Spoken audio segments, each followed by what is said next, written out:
So our next speaker today is Hugh Jones, a data protection instructor with ICS Skills. Hugh provides consultancy services to a wide range of organisations, supporting them in achieving and maintaining compliance with both Irish and European data protection legislation. Today, his session is going to address the new proposed changes to data protection legislation and, more importantly, what steps we all need to take to remain compliant. Hugh?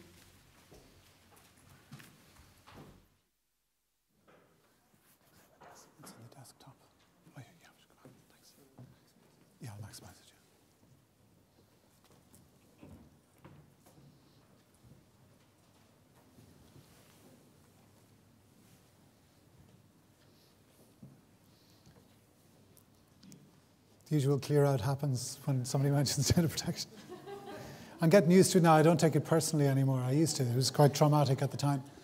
I got very stressed by it, and then I went to talk to Martin, and he set me on it. He said it was personal. It wasn't to do with data protection. It was me. And that helped me put it in perspective. What I'm going to do today, and feels slightly unusual, I suppose, in presenting this. We've tried a few different versions of it. The reality is that as time moves on, this is becoming more realistic, but certainly when we first drafted this and tried to explain it, it was very speculative. It still is. The reality is that we know this legislation is being mooted. We know that there are good reasons to have this legislation and these changes to the regulations. However, it hasn't yet been drafted. Somewhat ironically, given the nature of the legislation, the contents were leaked about 1.5 years ago, which caused us a little bit of a to make some ironic side statements and all the rest of it. But there is an initiative underway currently, due to the happy coincidence of the Irish presidency of the European Commission, to try and drive through those changes and drive through a final text of the legislation. I should caveat it as well by saying the education sector tends to get passed over a lot of the time in terms of data protection. That's not for a second to say that you're not aware of it. It's not for a second to say that it's not relevant to you. But the reality is that since the mid-noughties, since I think it's about 2005, 2006, the obligation on educational institutions to register with the Data Protection Commissioner was lifted. There was an exemption given on condition that schools and institutions would only use the data for the distribution of education and for the administration of their school activities. So no commercial activities. And on that basis, schools were exempt. That doesn't for a second mean that schools are exempt from obligations, such as complying with the 8 data protection rules or complying with other aspects in terms of respecting the rights of the students or the parents or the teachers and staff who operate and work within the institution. So what we're going to look at, I suppose, are a number of aspects of the new legislation.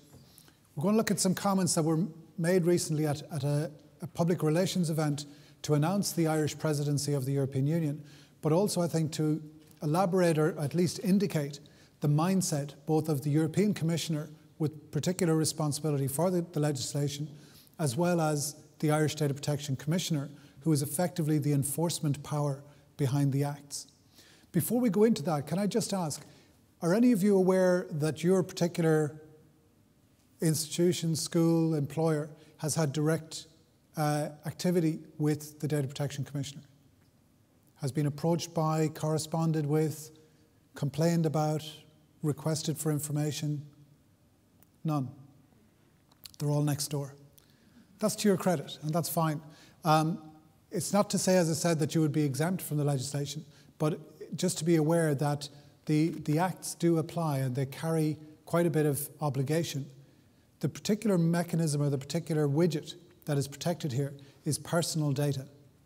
So nothing to do with financial, nothing to do with the intellectual property or the educational aspect, other than where your processing of data has to do with living individuals.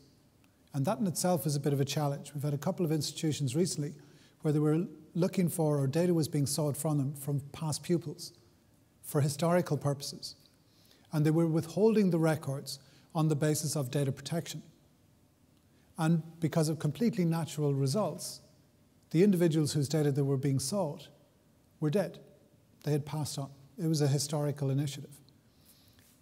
Data protection does not apply to the deceased. You lose your data protection rights. You lose many other things when you die, but one of them is your data protection rights. The other is your right to libel or to be libeled or to defend yourself from libel. But given that you're dead, you could care less. We're going to look at the purpose as well for announcing that this legislation is going to be rolled out as a regulation, not as a directive, which is what has happened at various times in the past. Two distinct occasions, 1981 and 1995, when specific data protection legislation was rolled out. It led to a situation where you have a lot of disharmony, a lot of difference in how the legislation is enforced across Europe. So this time out, the proposal is for a one-size-fits-all, that the legislation will kick in one format with one set of principles and rules simultaneously across the European Economic Area. And again, quite a challenge, as you can imagine. Give you a brief outline as best we understand it currently of the timeline for this legislation to kick in, and then I'll introduce some of the new concepts that are being proposed. In introducing that, I suppose the point to make is the key principles that currently exist remain intact. Are you familiar with concepts like the data subject, the data controller, the data processor? No. Okay. Well, suffice to say, they're not going to change. So you need to become aware of these. And the ICS, by happy coincidence, does offer training in this area. But we also provide handouts and guidance material that should be available to you. So if you have any questions on that front, please get in touch and we'd be happy to pass that information out. One of the key concepts being introduced and one of the key challenges that most organizations see for the new regulations is the Office of the Data Protection Officer. Certain organizations, depending on the kind of data they process or the volume of data they process, will be obliged under law to appoint a dedicated data protection officer. That's going to be difficult, partly because the implication is that it's going to be a full-time member of staff. The corollary of that being new people are going to have to be hired specifically in this role that won't be able to contribute to the other obligations or other aspects of the work of the institution. So it won't be an extra teacher, it won't be an additional member of staff. Potentially it could be a new member of staff, a new head, therefore a new strain on the bottom line for the organisation. And there's quite a bit of resistance currently to that proposal. So we look a bit at that, look at some challenges that haven't gone away, particularly the areas around the ongoing concerns for any organisation processing personal data. And I'll wrap up with that. Back in January of 2012, when the new regulations were being proposed and the timeline for the presidency, the Irish presidency of the European Union, or the European Commission, was being publicised, Viviane Reding, who's the Vice President of the European Commission for Justice, Rights and Citizenship, under which the banner of data protection flies, she talked about personal data being the currency. And that's something that we constantly try to convey, that if organizations, commercial, educational, charitable, it doesn't matter. If organizations understood data as an asset, as a valuable item, just like the furniture, the staff, the skills, the knowledge, the reputation of the organization, then data protection would be a much easier business, because you would afford the same level of protection, the same level of care and concern to that personal data as you do to the property, as you do to your staff, as you do to your students. That's not always the case. In pushing for the new legislation, the Commissioner talked about the need for stability and trust as the basis for not only rolling out the new regulations, but rolling them out as a regulation to have uniform, harmonious observance of the legislation across the European space. In the same event, Billy Hawkes echoed a comment he had made at a conference in 2011 when new legislation was rolled out relating to direct marketing. And he talked about something that has been echoed here several times today. And that is the need to strike a balance between the obvious benefits of technology, like LinkedIn, like social networking in general, like mobile devices, like the option to bring your own devices, smartphones, and all points contactability that we've talked about in several contexts throughout the presentations today. The need to measure that and balance that technological benefit with the need to stay in control of your own privacy and then of the privacy of those for whom you're responsible. So that principle of the duty of care that you as a data controller would have hasn't gone away. And if anything, in the new regulations, it's going to become even more stringent. I mentioned about the distinction between a directive and a regulation. In very short and simplistic terms, the directives, the manner in which the legislation has been rolled out in past years, has been that a single directive has come out from Brussels, and then the individual member states, at various times 20, 24, 27 member states, have been given a lot of latitude as to how to deploy that legislation.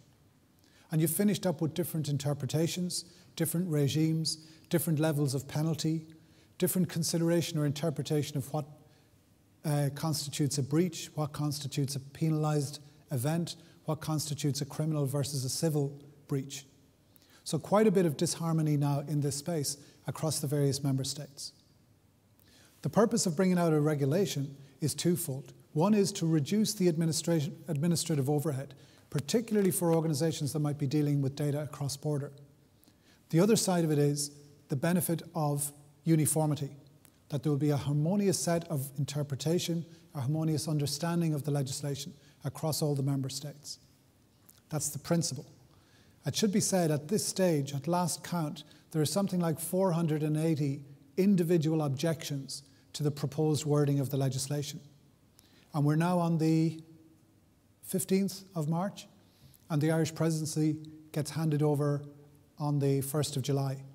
So if you were a betting person in the week of Cheltenham and all the rest of it, Paddy Power would probably take good odds on whether that legislation and that wording will get finalised by the time the presidency is up. Nonetheless, a number of people have gone quite public in stating their intention to push that through. So it could be a very interesting few months. The timeline that I'm talking about is this. The formal announcement, bearing in mind that the legislation follows a sequence of being announced and published formally at European level, being offered as it is at the moment for challenge by the various lobby groups and interest groups, a finalisation of the wording, and then a formal coming into effect, usually between 18 months and 2 years after the finalisation of the wording. If we were to take that schedule, then currently the legislation was rolled out and formally announced at the end of January. The content was leaked about November 2011, so we got a little bit of a preview of it. The formal published wording is out there since June 2000. The target to have the wording finalised is the end of June 2013. And if that kicks in, then we're talking about Q4, the latter end of 2014, or the first quarter of 2015 for the legislation to take effect. And as I say, simultaneously takes effect across the European Economic Area. The new concepts that are being introduced. It's kind of a little bit invidious to talk about the new concepts when there was vigorous shaking of heads when I was talking about the old concepts. It doesn't help to say that those old concepts, in inverted commas, are now 18 years old. So they're out there. They have been out there. God love you, some of you can't remember that far back, but the reality is that legislation is there. Ignorance of the legislation and a breach caused by ignorance of the legislation will not be taken as an excuse. And there are several cases recently in the Irish courts where failure to comply with the acts on the basis of we didn't know that was the rule has only led to fairly hefty fines from the Commissioner's office. So I would encourage you genuinely to seek some information. Just because you're exempt from one aspect, namely the registration, does not give you an overall or a blanket exemption from obligation under the legislation. Some of the new concepts can be understood in the context of wanting to drive back to what the Commissioner was talking about earlier, the need to retain control of privacy, possibly even in the face of the opportunities and the benefits of new technology. The more information we can process, the more easily and more conveniently we can access and process the data, the more privacy comes under threat, and the more the expectation of privacy comes under threat. With all the talk today about social networking, about commentary sites, about boards, we were talking about this morning, boards.ie, etc. The expectation that there will be an area of your life not explored, not visible, not investigated or intruded upon, that expectation becomes less and less. It becomes eaten away. A lot of the time we give it away fairly readily in return for convenience. It's in our interest, or we think it's in our interest, to know where our friends are and for our friends to know where we are.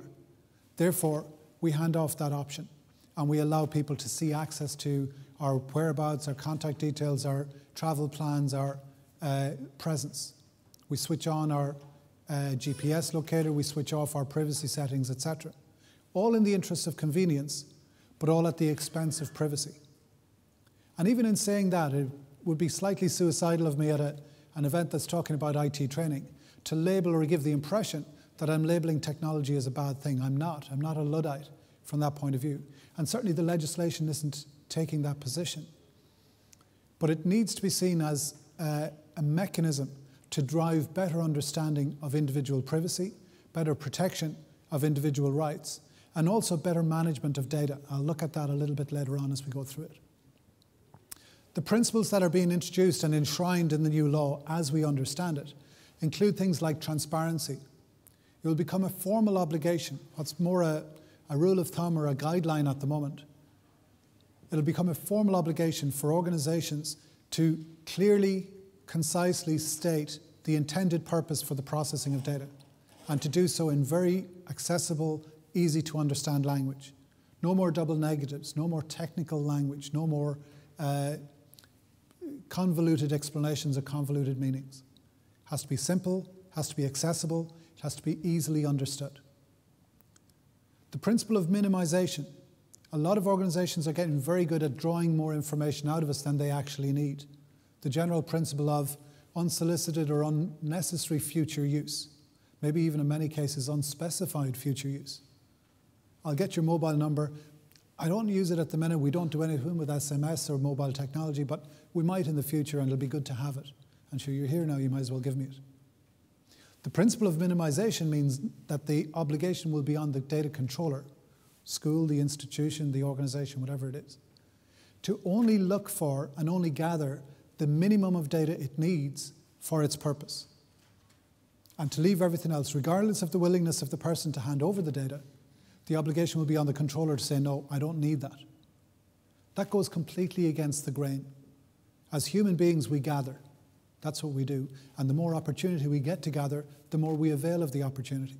If people are good-willed enough or generous enough to give us the information, our instinct is happy days. We'll write it down, we'll keep it, we'll file it, and we'll have it for the future.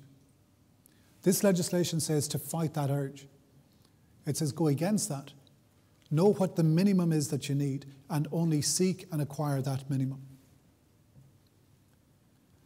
There's going to be a comprehensive liability for the data controller. Since some of you don't even know what that liability is at the moment, I'd urge you to inform yourselves, because that liability, the responsibility that the organization, that the institution has for gathering, having, holding, disclosing, processing, storing, and ultimately destroying the data, is going to become even more spelt out and even more clear in the new regulations. It's not new. Those obligations are out there, but in some cases they hadn't been adequately described because, bear in mind, the current set of legislation was drafted in 1995. So it doesn't take account of so many of the different technologies that we've heard about today, that we've been reading about, that we've become almost imbued to. And yet they inform and they define and they influence how we process personal data. So we need to become much more alert and much more aware of where that processing is happening and what our obligations are towards it. The legislation in 2011 brought specific rules in regarding direct marketing. This isn't about writing out to all the parents or all your current students or past pupils to tell them, you know, that the school is going to be shut over Easter, or that the new term starts on the 1st of September, what the case may be. It might, however, be, we've just introduced this new module with ECDL. We've just introduced and upgraded the range of subjects that we offer. It might be that you're promoting evening courses through the winter months to try and gain some extra revenue. That could be, in principle, perceived as and understood as direct marketing. And the manner in which you control that, the manner in which you disclose that or use that kind of campaign, and also the manner in which you gather the data in order to do a campaign like that, is heavily influenced by the data protection legislation. The specific rules are going to be enacted again as we understand the current content in the new regulations. So there's going to be even more underlining of that. Of particular interest, I would think, to any organisation that's working with the underaged, that would be children from 4 to typically to 16, is the whole principle of consent. How do you understand consent currently within your organisation? Bear in mind the data protection legislation applies to everybody from birth. It has nothing to do with the age of seniority. It has nothing to do with citizenship. It has to do with you understanding and having human rights, specifically the right to privacy, the privacy of your personal life and the living of that life. So the understanding of consent and the manner in which you seek consent, be it from the children, from the pupils themselves, be it from their parents or guardians, that's going to be refined and articulated very clearly in the new regulations. But it's going to put quite an onus on institutions who don't yet have a refined or clear understanding of what their policy is to observe those rules and to observe those obligations. In the past, the only fee chargeable within the data protection legislation, and some of you might be familiar with these, is the subject access request. This is the right that any individual has at any age, pupil, teacher, member of staff, former member of staff, even in some cases member of the public, that they have to seek a copy of whatever data you have about them. There's two sides to that. One is, do you still have their data and why? If they're a former pupil, for example, or a former student, going back 15, 20 years, why do you still have their data? But regardless, or secondary to that is, if you do have their data, then you have an obligation to provide them with a copy of that data. And the maximum you can charge for that service is €6.35. A slightly awkward number. It'll give you a sense of how the legislation was drafted back in 2003 in Ireland. That's the old 5 pence, just translated into euro. That was the only fee. The regulations currently, in their current form, and I suppose I have to caveat that every time, is allowing that some further services, like confirmation of data, processing of data, transfer of data from one organisation to the other, from one institution to the other, that it's possible to charge a fee for that. So again, we're still waiting to hear how that will be articulated. Possibly one of the biggest challenges and one of the most vocal resistance that we're seeing in the wording of the new legislation is about this other right, the right to be forgotten. You might have seen some very good articles on it just recently in the newspapers. But what the resistance is to a principle in the legislation that says, I have the right to remove my references from your database. Think about it from a Facebook, LinkedIn, Google, Amazon, eBay, any of those sites, which put huge value in retaining that information and having it. The big international audit of Facebook just recently was driven specifically by this right, where an Austrian student found that information and photographs that he had removed from Facebook were still being held by Facebook under a different, under a term of their service provision. And it led to quite an extensive audit of their functionality and of their processing of data. The principle behind the right to be forgotten is that unless the organisation can justify, with reference to legislation, their ongoing need to hold on to the data, the individual is allowed to say, I have the right to be removed from your system. And it puts a very real challenge back to organisations to stand over why they need to hold on to data, be it for historical, for operational, for statistical, for commercial purposes. But it challenges the whole basis of the Facebooks and particularly the social networking organisations to justify their ongoing retention of data if I, as the individual, no longer wish that data to be held. We often use the expression about would you like a future employer to see those pictures of you that maybe you posted or somebody posted without your knowledge?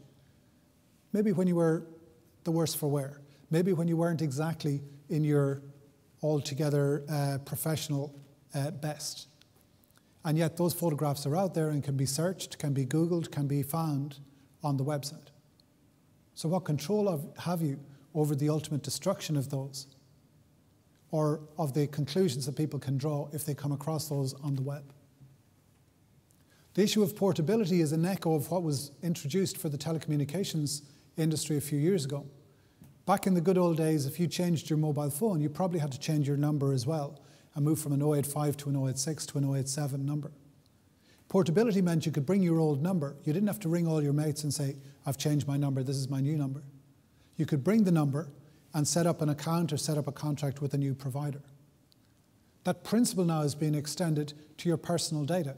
So if you're with an insurance provider and you get a better deal elsewhere, rather than fill out all the forms and go through all of that process, you simply transport or port your data on instruction to your insurance company, and they are obliged to take your information from their system and pass it often to their direct competitor.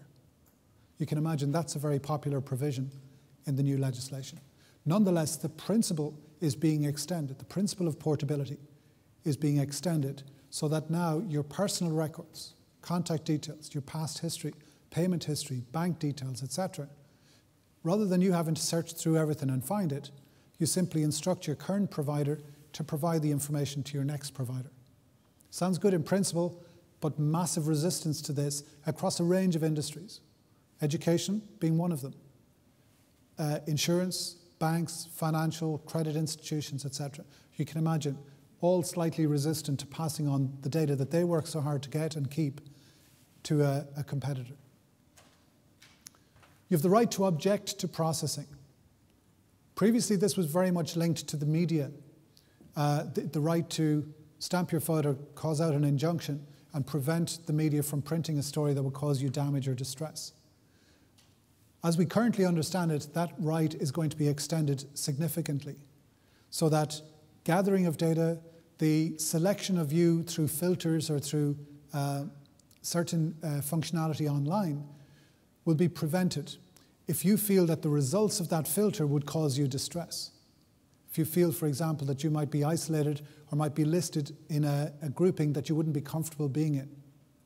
Student radicals from the 60s, maybe not, but certainly people who demonstrated for student fees or demonstrated against the banks around Stephen's Green a couple of months ago.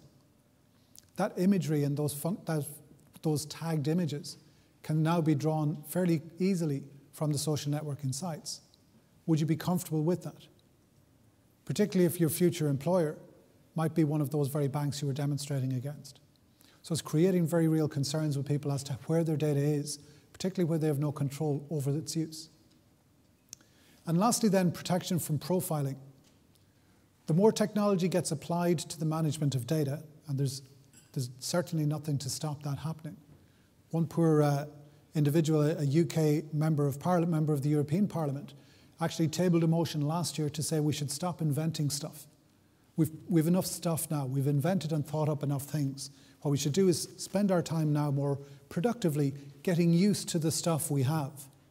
And that was the terminology he was using as well. You can imagine how well it went down. Because he couldn't get his poor head. Homer Simpson often talks about his reluctance to learn new stuff because he has to forget other stuff that he might need in the future. So he doesn't want to overload his wee brain with too much new information. Protection from profiling is part of that. It's the natural corollary of all that invention and development is that the technology is there now already to draw a profile on you from your behaviors, from your likes and dislikes, from your purchasing history, from your education history, from where you live, from the car you drive, from the insurance you have, your disposable income, where you shop, what you shop for. All of that is building a profile that these organizations are already building, but by law cannot fully use at the moment. And the regulations are to say, that's inexorable, that's going to happen, it's going to continue, but it needs to be within certain parameters and certain controls. At the very minimum, certain key decisions cannot be made solely by electronic profiling or electronic means. The new obligations of the data protection officer, I won't go into them in detail simply because, as we currently understand it, no educational institution would be liable for that obligation, even to the extent of universities and larger institutions would not have the obligation. Yes? Commercial providers, we would be commercial training companies. Let me just explain. The current set of obligations are that the organisation must be over 250 staff, full-time employees, and must be engaged in processing of high-risk data. That would be data to do with, if you're familiar with the categories of sensitive personal data, so to do with racial, ethnic, medical, personal, mental or physical health, ideological, criminal records, sexual orientation, etc. But at a level where the processing would be high risk. So most organizations, most institutions would have that data, maybe in the HR department, depending on maybe if staff were due to do heavy lifting as part of their job, then somebody might have an excuse that they can't do heavy lifting because of a pre-existing back injury, for example. But that processing is considered every day. It's considered just part of the day-to-day. High risk would be if, for example, you were a hospital, a clinic, using that information to diagnose treatment or to pass on a prognosis to an individual or to capture their medical well-being or their medical records. Or, as we were talking about earlier, to provide maybe counselling for somebody in a high-stress environment. So on that basis, our understanding is that the same exemption that applies for registration will extend to educational institutions. But you're quite right, from a commercial point of view, depending on the nature of the risk of the processing, the obligation will be there.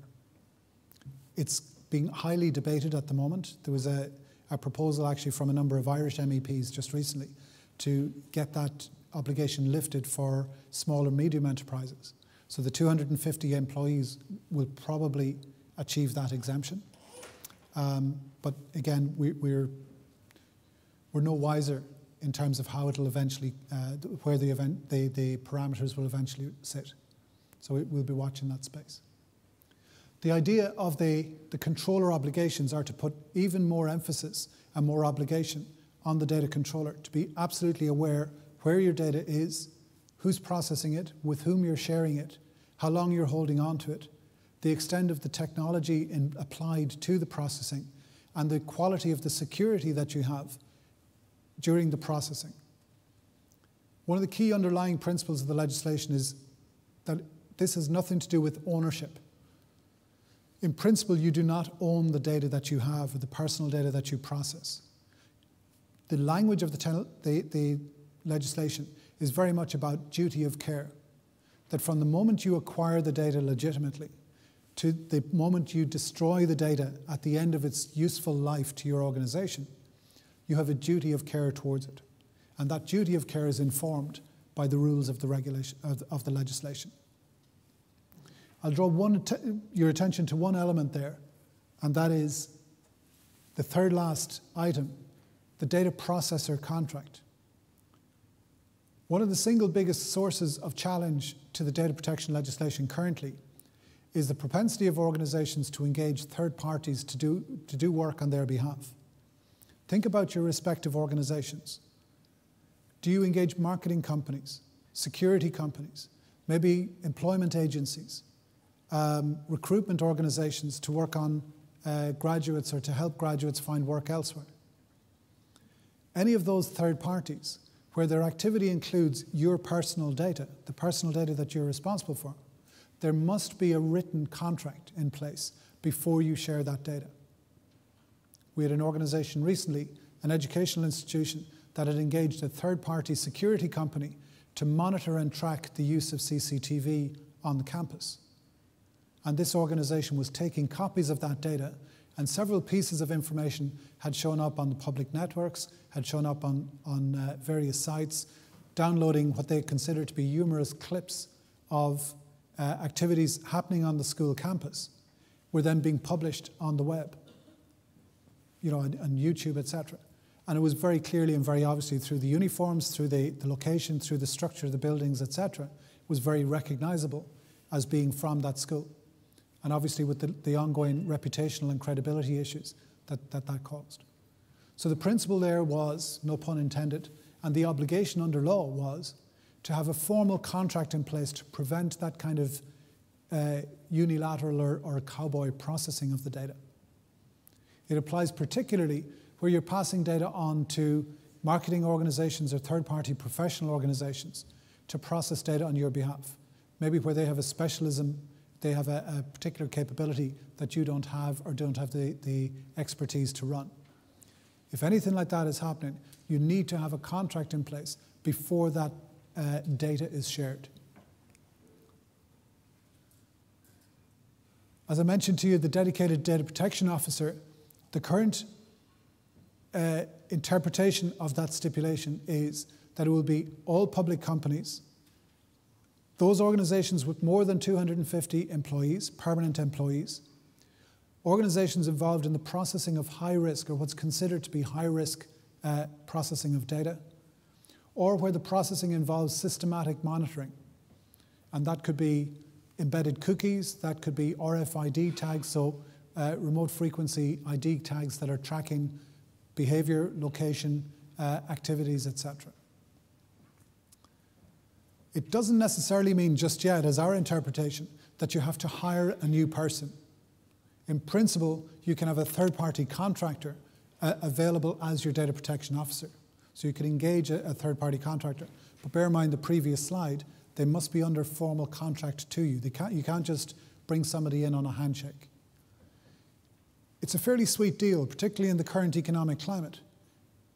The current version of the legislation offers this to be an independent role, cannot be influenced is the terminology that they're saying, so there cannot be a conflict of interest with the organisation. They can't be fired. Again, very handy.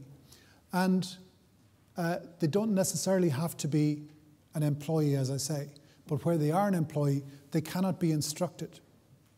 In other words, a member of the board, a member of the council or the senior management team within the institution can't go to them and say, you must do this or you can't prevent me from doing that. They cannot be instructed. So they have a clear line of sight, as the role is currently envisaged, that the data protection officer will have a clear line of sight and communication with the data protection commissioner and nobody else. Again, quite a challenging obligation, but one that is being hotly debated and hotly monitored to see how it will eventually shape up. Coming to the end now, just looking at the role of the data protection officer as we currently understand it, it's very much about being the go-to person within the organisation in both directions. So for the commissioner coming in seeking information about how you're processing data, the data protection officer will be the point of contact. For the organisation yourselves, as you consider new projects, as you consider new things to do with the data, how long you should be keeping the data for, with whom you can share it. Can you respond to requests maybe from a local commercial organisation to make your database available? Can the local fast food restaurant get access to your leaving cert list so that they can promote maybe a new line of food, or the local sports shop to promote new sports equipment? How do you respond to those requests? All those challenges should now, or at least it's envisaged, will feed through the Office of the Data Protection Officer and be advised accordingly in compliance with the legislation. And you'll see there towards the bottom that they will have certain obligations independent of their employment, that they will be under obligation to notify the Office of the Commissioner if they perceive unnecessarily risky processing, if they become aware of a breach, say a piece of equipment being lost that contains personal data. So a member of staff loses a laptop with 3,000 student records on the laptop. In principle, that's a breach of the legislation unless that laptop is fully encrypted. And as such, the data protection officer would be under obligation to notify Portarlington, to notify the Commissioner. You can imagine how popular it would be after that. So still quite a few challenges in terms of how this legislation will be rolled out. And just to round off, in case you thought it's all in the future, all the current obligations stay in place. All the current challenges that organisations have to be compliant with the legislation, to use a phrase, they haven't gone away. So you still have challenges around the fundamental balance to be struck between keeping the security of the data, but allowing staff and students and whoever else access at appropriate levels to the data. Again, quite a serious challenge from technology. How do you allow that level of access while in the same time control it to an extent that's feasible or that's legitimate? More and more people are looking for mobile access. Your handset, your smartphone, your laptop, your iPad has functionality and processing capability that was unheard of when this legislation was drafted back in 1995. So again, a very real challenge for the IT departments, particularly in schools, where staff come in and say, I just got this laptop or I just got this iPad. Look at my smartphone. I can access this, that, and the other. I can put all these apps on it. Give me access to the data, the better to be able to process.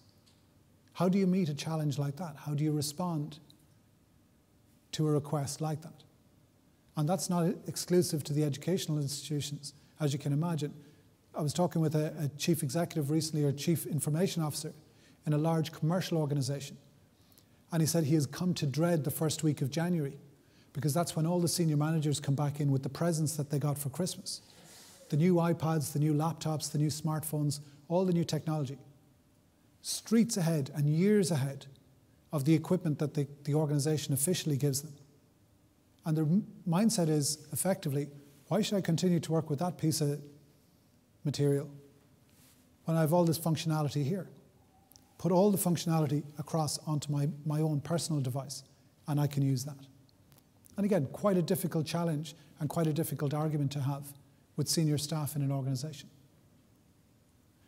Your staff as ambassadors or assassins, as in anything, in any walk of life, in any organization or in any industry, the better your staff perform and the better your staff behave, the better your reputation is enhanced. All statistics, we ran a survey for the annual data protection conference recently that showed that 82% of the issues that occur with personal data are not through malice, they're through stupidity.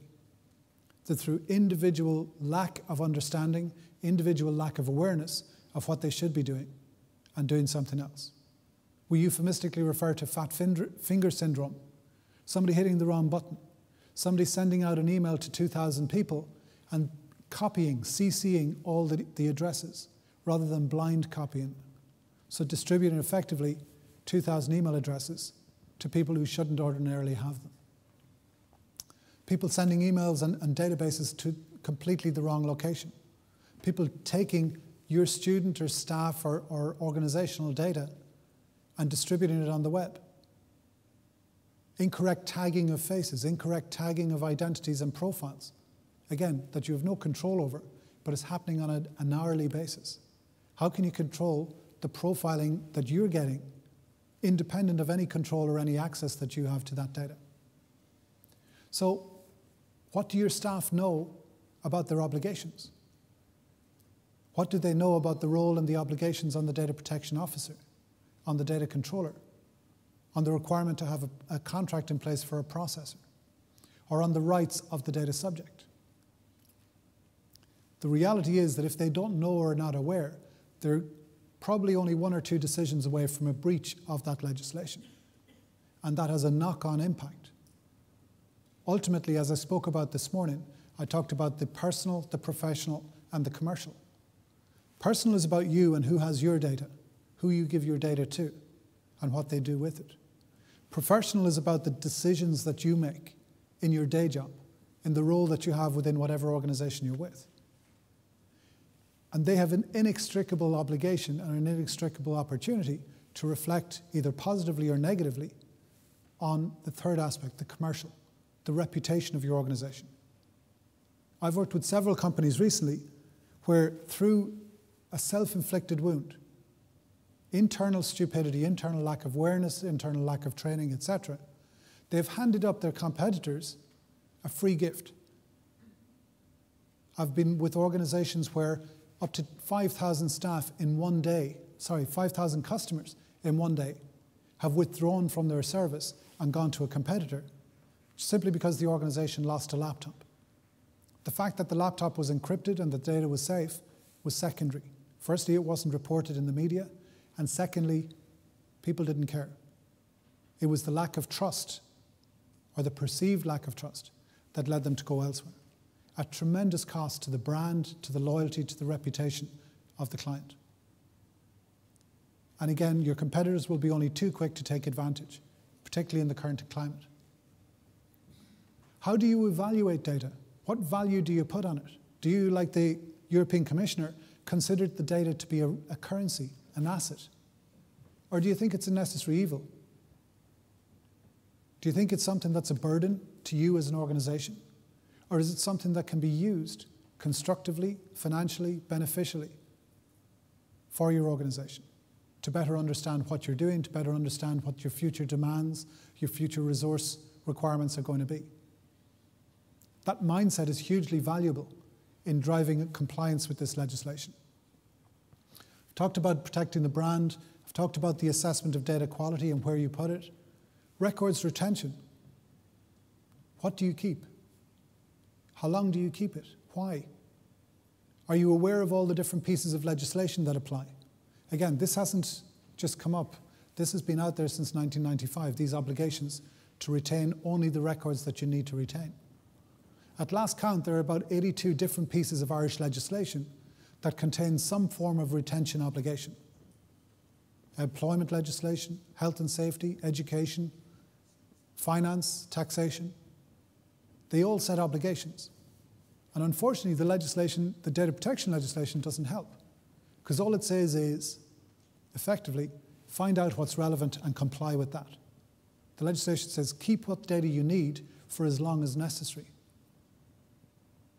It's up to you to find out what that necessary is, to understand what legislation is out there and to comply with it. I've talked about engagement of third-party processors and the obligation to have a formal contract in place for that to, before that happens. And then obviously the upcoming role of the data protection officer around breach prevention and breach notification.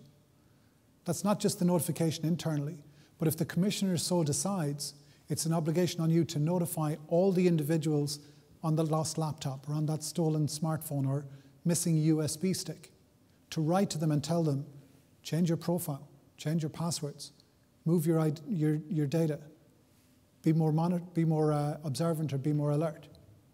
That's not a very good message to be sending. In the same way as just recently I had a call from an Irish car distributor where their worldwide manufacturer had notified them that they were going to have to recall 18,000 cars because a technical fault had been found. And they were ringing to say, could we put a marketing message on that letter? And I said, in principle, yeah. But do you really want to put a promotional message on a letter that's saying our products aren't very reliable? Think about it. Probably not the right time to be promoting your services if you're saying, yeah, but our brakes are crap. There will be an obligation, a renewed obligation, to document your policies and procedures. This isn't such a big emphasis at the moment, but we would always actively encourage you to, at the very least, have a privacy policy within your organization. Understand what data you have and how you use it, what structures you have in place to protect the privacy and to protect the security of that data. That you would have a retention schedule or a retention policy. I understand the Department of Education and a number of other government bodies are currently, HICWA being one in the medical sector, is refining the formal guidelines on retention. But again, that should be documented and should be formalized within the organization. Self-awareness raising hopefully goes without saying. You need to be informed about this. Ignorance is not an excuse, and the Commissioner has said that on several occasions recently. Claiming that you didn't know about the obligations of legislation that has already been in the Irish Book of Law for 18 years, and in principle has been around since 1981, doesn't wash. And lastly, engagement with the Office of the Commissioner. I can encourage you to check out the Office of the Commissioner and the website of the Data Protection Commissioner if you haven't already done so. The address is www.dataprotection.ie. There's some tremendous and very useful, very informative learning tools, frequently asked question sections. There are actually some, for those of you who might be involved in the secondary school cycle, they have some learning materials or teaching materials, for example, for transition year students around the whole concept of privacy protection and data protection management. that might be worth considering to make available, as long as your day job wasn't too busy already, and apologies for that. I don't want to be encouraging you to screw around with the schedule. But all of these are obligations that are out there already. The legislation is already in place. Speaking about the speculated or the possible new or the proposed new regulations is just that. It's speculative because we don't know what it'll finally contain. I hope today I've given you some sense of the concepts that it'll contain, of the principles that are being enhanced or refined or harmonised using that legislation. I'm very happy to take any questions if you have any.